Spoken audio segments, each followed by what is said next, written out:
வாழ்க வளமுடன். கார்த்திகை மாதம். இந்த கார்த்திகை மாதத்தில் அவ்வளோ ஒரு சிறப்பான விசேஷமான ஒரு மாதம் தான் சொல்லணும்.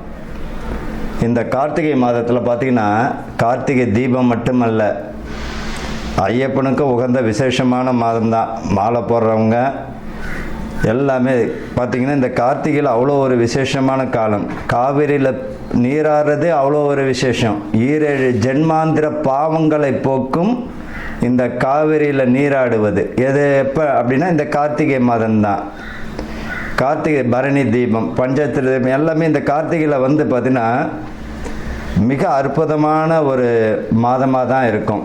அதே நேரத்தில் பார்த்திங்கன்னா இந்த 5/12/2025 குரு பகவான் பார்த்திங்கன்னா வக்ர பயிற்சி அடைகிறார். குரு வந்து வக்ர பயிற்சி அடைகிறார்.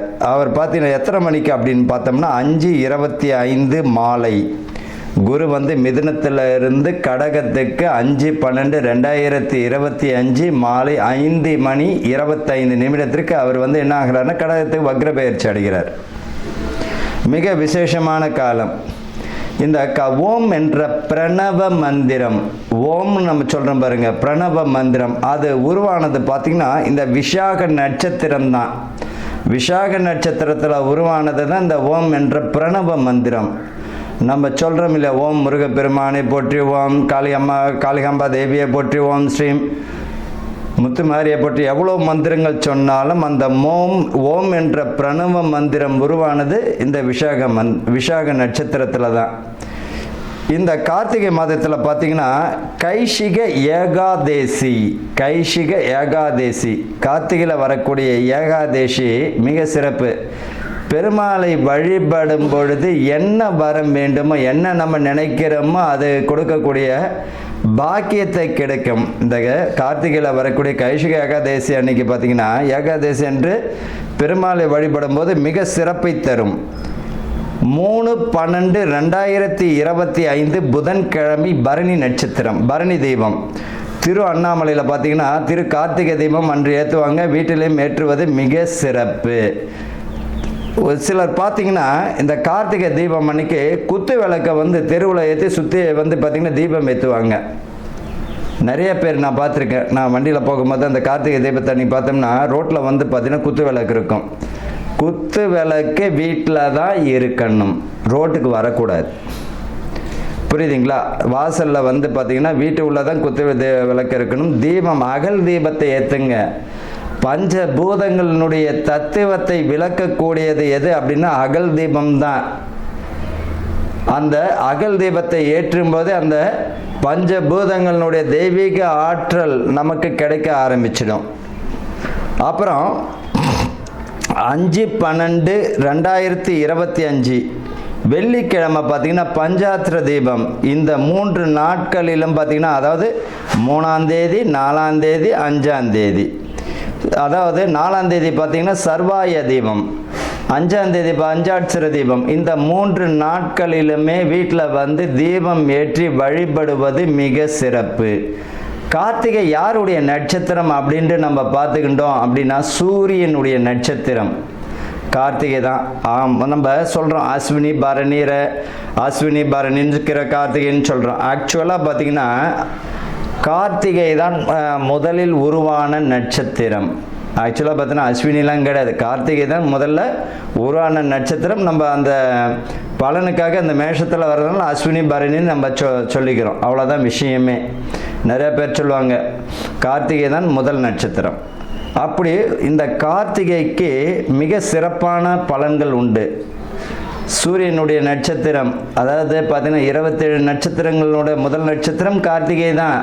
மேஷத்தில் நம்ம வர தொட்டு அஸ்வினி நட்சத்திரம் சொல்லிக்கிறோம், அவ்வளோதான். சூரியனுடைய நட்சத்திரம் மிக சிறப்பான ஒரு பலன்களை தரக்கூடிய மாதம் தான் இந்த கார்த்திகை மாதம். சரி, இப்போ வந்து பலனை நம்ம பார்ப்போம். அன்பர்களுக்கும் நேயர்களுக்கும் ஆனந்த வணக்கங்கள். இந்த கடகராசியில் ஒரு மிகப்பெரிய சிறப்பு என்ன அப்படின்னா புனர்பூசம் குருவுடைய நட்சத்திரம், பூசம் சனி பகவானுடையது, ஆயில்யம் பார்த்திங்கன்னா புதனுடையது. 2 குருமார்களும் ஒரு நீதிமானுடைய ராசி பார்த்திங்கன்னா இந்த கடகம் தான். அதுவும் இந்த கடகராசி ஆயில்ய நட்சத்திரக்காரர்களும் மிக கவனமாக இருக்கணுங்க. இந்த பொதுவாகவே இந்த வருஷம் மிக கவனமாக இருக்கிறது நல்லது. குறிப்பாக அந்த அரசியல் பிரமுகர்கள் தேவையில்லாத விஷயங்கள், தேவையில்லாத வார்த்தைகள் விட்டிங்கன்னா மாட்டிப்பீங்க. மாட்டிக்கின்னு தப்பிக்க முடியாது. அசிங்க அவமானத்தையும் கொடுத்துரும். நிறையா பேர் வார்த்தைகளால் பிரச்சனைகளும் சந்திச்சுக்கிட்டு வராங்க. தேவையில்லாத விஷயங்கள் அசிங்க அவமானத்தையும் தந்துடும். அதாவது ஸ்ரீ ராமச்சந்திர மூர்த்தி பிறந்த ராசி இல்லையா கடகம், மிக அற்புதமானது கடகராசி. பாருங்க, தைப்பூசம் சொல்கிறோம், புனர்பூச நட்சத்திரம், இந்த குருவுடைய நட்சத்திரம், நிறைய நல்ல ஒரு அற்புதமான ராசி இந்த கடகராசி. வாய் நிதானம் மிக தேவை. அதுவும் குறிப்பாக இந்த ஆயில நட்சத்திரக்காரங்களுக்கு மற்றவர்களுடைய சொல் பேச்சை என்னைக்கு கேட்டு நீங்கள் நடக்கிறீங்களோ உங்களுடைய சுய புத்தியை நீங்கள் இழந்துருவீங்க. மற்றவர்களுடைய அனுபவம் இல்லாத ஒருவர் வந்து உங்களுக்கு அட்வைஸ் செய்யும் பொழுது நிச்சயமாக உங்களுடைய அந்த மனக்குழப்பங்கள் அதிகமாகி எதை செய்யணுமோ அதை செய்ய முடியாமல் போயிடும். அவப்பெயரும் தந்திடும், அசிங்க அவமானமும் தந்திடும்.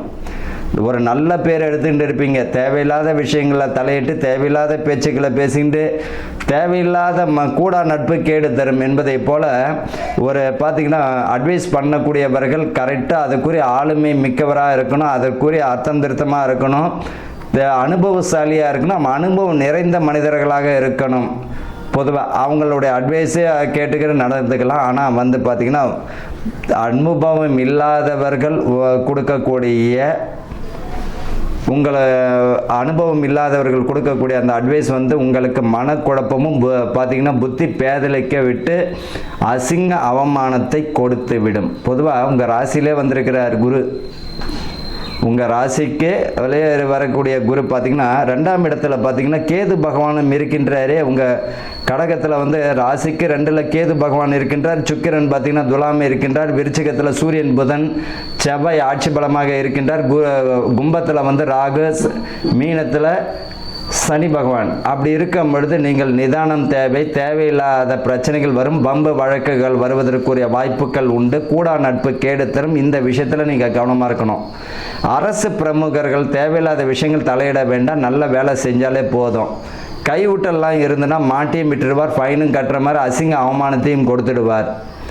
அதே போல் பார்த்திங்கன்னா மேலதிகாரிகளுடைய அரவணைப்பு அவசியம். அவங்களுடைய கஷ்டமாக தான் இருக்கும், வேறு வழி கிடையாது. கொஞ்சம் பொறுத்து இருந்து போனாலே போதும். இந்த மாதம் குடும்பத்தில் பார்த்திங்கன்னா மன நிம்மதியில் முக்கியத்துவம் கொடுங்க. குடும்பத்தில் பார்த்திங்கன்னா உறுப்பினர்களை அனுசரித்து போங்க. பிள்ளைகளும் மனைவியும் சரி, பெற்றவங்களை அனுசரித்து போனாலே போதும். உங்கள் வேலையை நீங்கள் பாருங்கள். இந்த கடகராசியில் ஒரு அற்புதம் என்ன அப்படின்னா, இந்த மாதத்தில் உங்கள் நீதி நேர்மையுடன் உங்களுடைய வேலையை செய்தாலே போதும், நல்ல பேர் ஆட்டோமேட்டிக்காக வந்துடும். வாய் நிதானம் தேவை. இனிமே தாங்க இவங்களுக்கு எல்லா நிதானத்தையும் கற்றுக் கொடுத்துருப்பார். ஏற்கனவே அவங்க கற்றுக்கிட்டாங்க. கடகராசிக்காரங்க ஏற்கனவே பார்த்திங்கன்னா இந்த வாயால் வந்து இப்போ கெட்டவங்களும் உண்டு, தேவையில்லாத விஷயங்களை தலையிட்டு அசிங்க அவமானப்பட்டவங்களும் உண்டு. இதற்கு முன் இனிமே தான் அவர்களுக்கு இந்த கடகத்தில் வரக்கூடிய குரு பகவான் உங்களுக்கு வாழ்க்கைன்னா என்னான்னு ஏற்கனவே கற்றுக் கொடுத்துட்டு இருப்பார். உங்கள் ராசிக்கு 12ஆம் இடத்துல வந்திருக்கின்ற குரு. இனிமேல் பார்த்தீங்கன்னா உங்களுடைய வேலையை நீங்கள் பார்த்தாலே போதும்.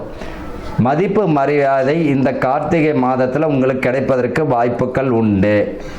அதே போல் வந்து பார்த்தீங்கன்னா கூட்டு சேர்க்கை நல்ல பலனை தரும். கூட்டு சேர்க்கையில் நல்ல ஒரு பலனை தரும். அந்த கூட்டு சேர்க்கை எப்படி இருக்கணும் அப்படின்னா, ஆளுமை மிக்க கூட்டு சேர்க்கையாக இருந்தால் உங்களுக்கு மதிப்பு மரியாதை தந்துடும். தேவையில்லாத கூட்டு சேர்க்கை பண்ணினீங்கன்னா எந்த அளவிற்கு இழப்பீடுகளும் தந்துடும். இது வந்து குடும்பத்துக்கும் எடுத்துக்கலாம், அரசியல் பிரமுகர்களுக்கும் எடுத்துக்கலாம். நிதானம் வேணும். உங்களுடைய பொறுமை, நிதானம் இதை கடைபிடிச்சிக்கிட்டாலே போதும். ஒரு விஷயம் என்ன பரிகாரம்னு எல்லாரையுமே புகழ்ந்து பேசுங்க. இதுதான் பரிகாரம். கெட்டவனும் தெரியும் தான், உங்களுடைய வேலையை நீங்கள் செய்யுங்க. ரோட்டில் ஒரு நாய் கூட அன்புக்கு அடிமையாகுதுங்க. ஒரு ஜீவனுக்கே வந்து அன்புக்கு அடிமையாகுது. கள்ள தூக்கி அடிச்சா அது குலைக்கும். அதே வந்து பார்த்தீங்கன்னா அது அன்பாக நீங்கள் இது அரவணைச்சு பாருங்கள். ஒரு நாய்க்கே வந்து தன்மானம் தேவைப்படுதுன்னும் போது மனிதர்களுக்கு எப்படிப்பட்டது. அதனால் எல்லாரையுமே புகழ்ந்து பேசுங்க, எல்லாருமே அனுசரித்து போங்க. எல்லாரோடையும் ஒரு பார்த்தீங்கன்னா சமத்துவமாக செயல்பட்டாலே போதும். உங்களுடைய வேலையை நீங்கள் கடைபிடிங்க. வாழ்த்துக்கள். வாழ்க வளமுடன்.